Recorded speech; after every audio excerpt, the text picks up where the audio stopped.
beautiful people, thank you so much for tuning into today's whistle review. Today I'm comparing the difference between two different woods, but whistles from the same company. So a few weeks back I reviewed the Harmony Ashwood high D, which was sent direct to me from Harmony Flutes. And today I'm actually reviewing the narrow bore Rosewood high D whistle, which is also made by Harmony Flutes, but was actually sent to me from BigWhistle.co.uk. For those of you that don't know, BigWhistle.co.uk is a fantastic website based in the UK that stocks a whole load of really high quality tin whistles from makers all across the globe. So it's kind of useful if, like me, you are based in the UK, you can access instruments really quickly with fast postage and also avoiding some of the import fees from various foreign countries. So yeah, if you haven't checked out BigWhistle, I encourage you to do so. I'll leave the website linked in the description down below. Anyway, on with the review.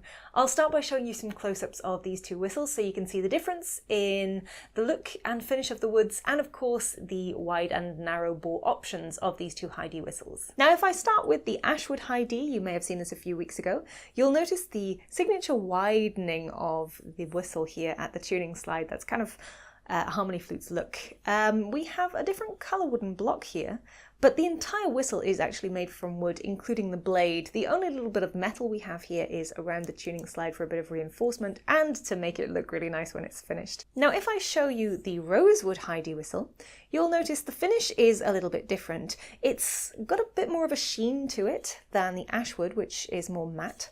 It's a richer, deeper colour. You've got the beautiful wooden patternings here that you've also got on the Ashwood whistle as well. The wooden block on the mouthpiece here is the same colour. Again, we have a wooden blade, and the signature style, logo and metal parts around the tuning slide. Again, it's a wooden tuning slide and it's bound here to keep it nice and tight. But in general, the main body of the whistle, the bore, is narrower, and this design, the narrow bore whistle, just gives it an overall different shape. It will, as you'll notice in a moment, change the sound somewhat as well. It's also ever so slightly longer than the wider bore high D whistle, but that's the two whistles together. Now I love the fact that these whistles are tunable. It really helps, especially if you're playing for longer periods. Whistles in materials that are subject to temperature fluctuations and changes in their pitch when you're playing in different temperatures, it's really useful to have that little tuning slide. What happens is they're usually tuned a little bit sharp when they're fully pushed in, and then you can adjust those tuning slides to flatten the pitch a little bit and just be in tune with anybody else you're playing with. Now, one thing to note about wooden whistles, if you're considering buying one, is that they do have an extra level of care required to keep them playing at their best. Wooden whistles do need to be oiled from time to time in order to keep them from cracking and drying out. They also need to be allowed to fully dry out after use so that you don't store these with any leftover moisture within the whistle. Obviously, if these get too wet, the wood can swell and warp. You don't want to be leaving these in high temperatures or very low temperatures, so you really need to look after wooden whistles if you're going to purchase them. Also, the blade on these whistles is made of wood, so if you damage that blade in any way, get a little dent or nick in that blade area, you risk ruining the beautiful sound that these whistles make. So if you are considering a wooden whistle, just be aware that there is an extra level of care and maintenance almost in order to keep these whistles playing at their best. Now the narrow bore and the difference in wood between the Rosewood and the Ashwood high D whistles basically changes the overall tonality of the whistle. Each of these have quite a different sound to them, and I think you'll find that really interesting. So I'll give the two of these a little play for you now on the same tune, and you can see what you think.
Now, one of the things I didn't mention earlier on was the windway on these varies in width. As you can see, the Ashwood whistle has a wider windway, and the Rosewood whistle has a narrower windway. Now, the change in the size of the windway does affect the way that these whistles play. It will change the back pressure of the whistle somewhat, and I always find back pressure counterintuitive.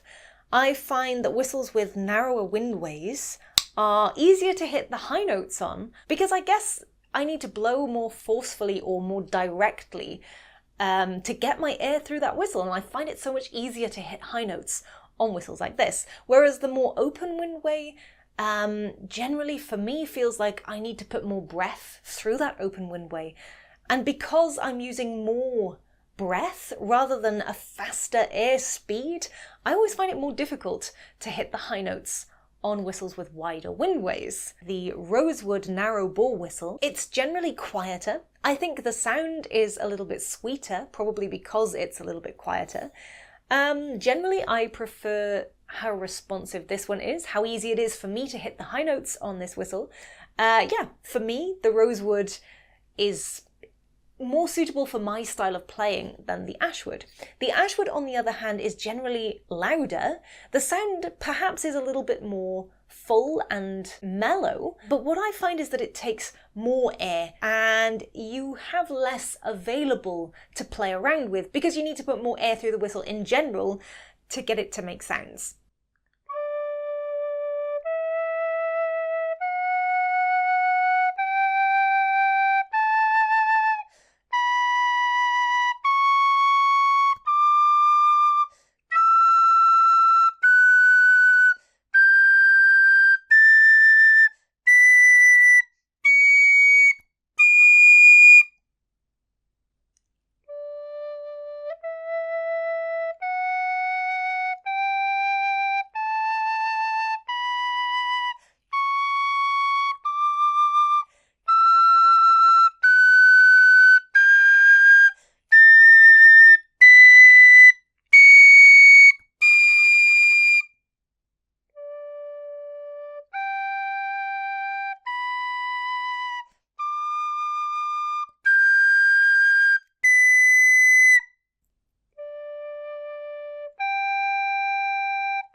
Now, as you can see in here, the differences between these two whistles tuning-wise when they're both fully closed, we're not using any length on the tuning slide at all. They're a little on the sharp side, especially in the second octave.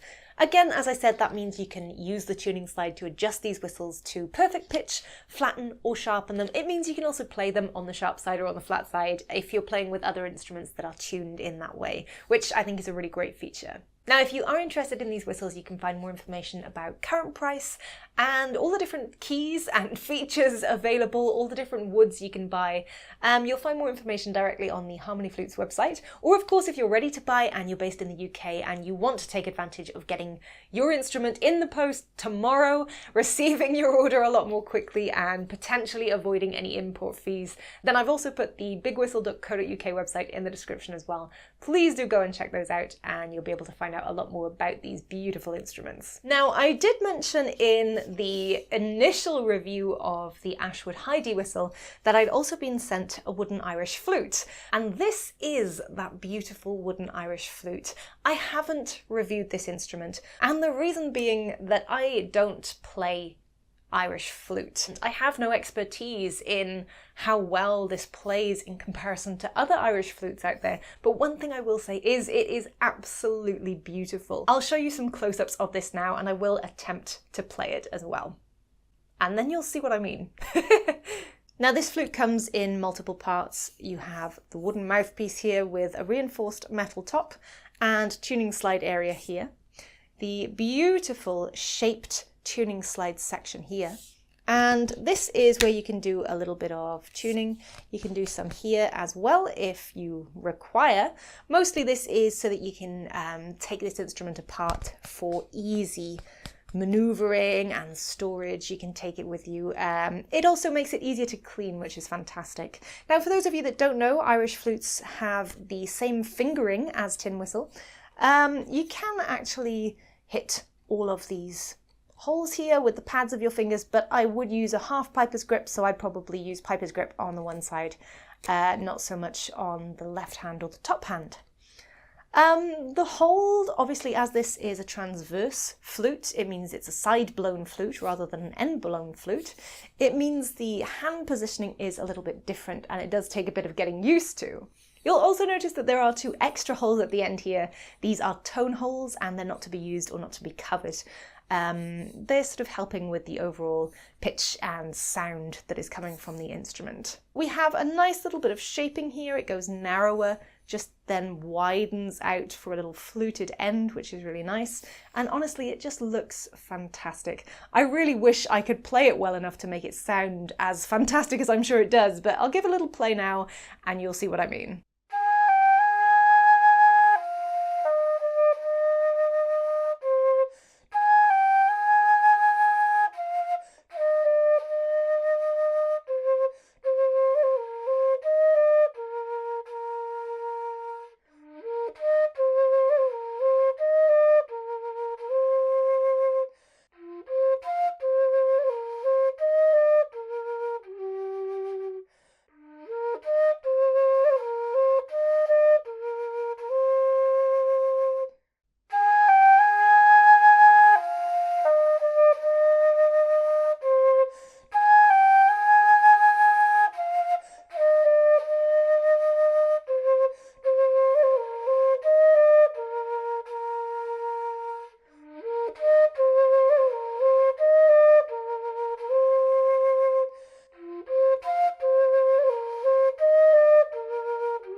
So as I'm not experienced enough to get the beautiful sound out of this instrument, as I know full well it is capable of, I've decided to actually give this away in a competition that I'm running this month.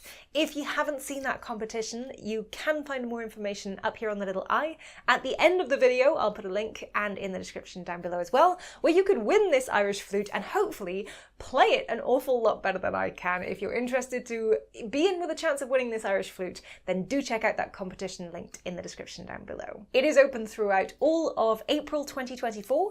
It doesn't matter where you are in the world, and the winner will be drawn at random, live on camera. So good luck if you're entering. You'll find out more information linked in the description down below. I really hope this video was helpful in just giving you an idea of how different woods can make different sounds, how different designs can change the playability of a whistle. If you'd like to watch my initial video review on the Ashwood High D, you'll find that right here on screen, alongside a few other tunes. Today I was playing Lothlorien by Enya. You'll find the tutorial right here. Thank you so much for watching.